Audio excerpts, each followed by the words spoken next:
বারুইপুরের নির্যাতিতার পরিবারের সাথে দেখা করলেন বাম নেতৃত্বরা। সুজন চক্রবর্তী, শ্রমিক লাহিড়ী সহ সিপিএমের একটি প্রতিনিধি দল এদিন নির্যাতিতার পরিবারের সাথে দেখা করেন। এলাকায় এদিন সকালেও প্রচুর পরিমাণে পুলিশ এবং কেন্দ্রীয় বাহিনী মোতায়েন করা হয় উত্তেজনা নিয়ন্ত্রণে। দোষীদের গ্রেপ্তারের দাবিতে ক্ষোভে ফুঁসছেন এলাকার মানুষজনেরা।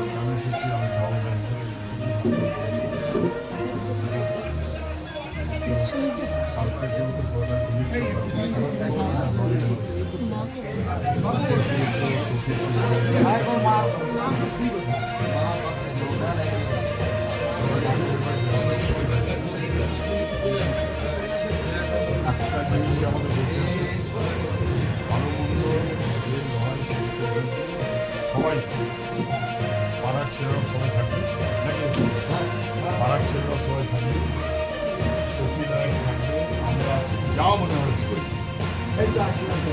এসো এসো